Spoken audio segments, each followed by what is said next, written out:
Hi, welcome back. I am super excited to make another fantasy dragon eye resin tray. For this project, I need to make some black sparkly accent pieces. I poured some crushed mirror pieces into a cup and added some black alcohol ink. As I stir, I am making sure each piece is covered. Then I'll add some dark purple alcohol ink just to give it a little bit extra color. A little alcohol ink goes a long way, so it's best to add a little to the mix and then add more if needed. Prior to this video, I went ahead and added some black resin to my mold and let it cure for 24 hours. Now I am adding a thin layer of UV resin and spreading it around with my gloved finger. I will add all products I am using in the description box below. Please let me know what you think about this project or if you have any questions. Now that I have finished spreading the UV resin layer, I am going to start blowing bubbles.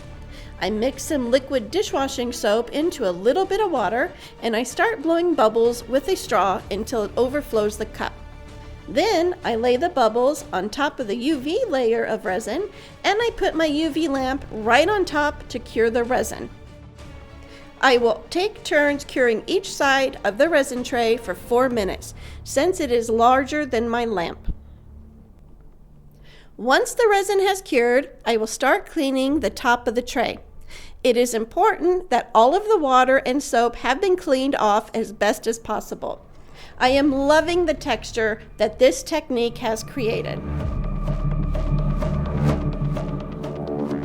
To give this project a bit of color, I am dusting on some gold, lavender, silver, and pearl-colored pigment powders. I am using a larger paintbrush to add the powder in random areas over the tray and dusting off my brush on a paper towel in between colors. I am tapping, brushing, and blending as I go, trying to accent the bubble texture and trying to leave some of the black background so it shows through. I think this tray is starting to look beautiful with all of the colors, especially the lavender. What do you think? Let me know in the comment box below this video.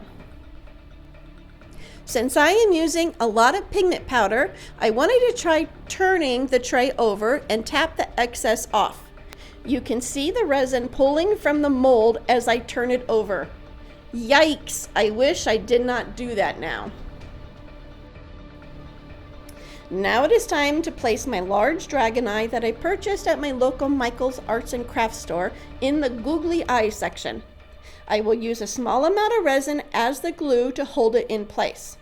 It is important not to get the resin on top of the eye because it is made of a thinner plastic and the curing process of the resin might melt the eye if covered completely.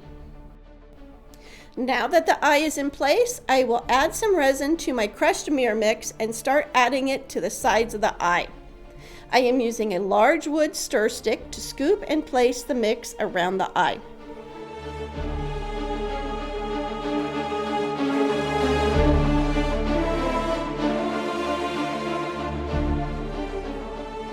Since I have some leftover mix, I thought it would be fun to add it over different parts of the tray to give it more of a textured look. This will also help cover some of the areas of the bubble texture that I do not like. Because I turned the resin tray and mold over, it is starting to pull up on the sides. I am hoping when I pour the clear resin top coat that it'll hold it down. Now I am slowly adding a thin layer of resin covering the entire surface of the tray and all of the mirror mix.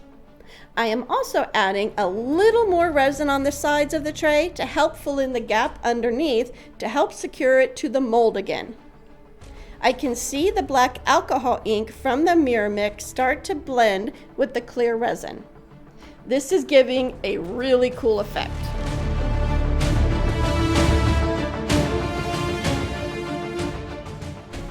Since I added more resin to this tray to help fill the gap from when I flipped it over, I need to let it rest a moment. This is an excellent time to clean my tools. Cleaning the resin off of the silicone tools is super easy. I simply take paper towels and baby wipes and wipe the resin off before it has had a chance to cure on the tools. I have found that by doing this, it has saved me a lot of time with cleaning, and I am now ready to reuse my tools in my next project. To help release air bubbles, I am spritzing 91% isopropyl alcohol on top of the surface, and I am using a little heat, being careful not to touch the surface of the eye.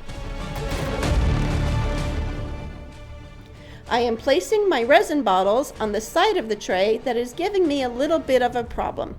The weight of these bottles pushed against the tray will help the tray stay in place while it cures.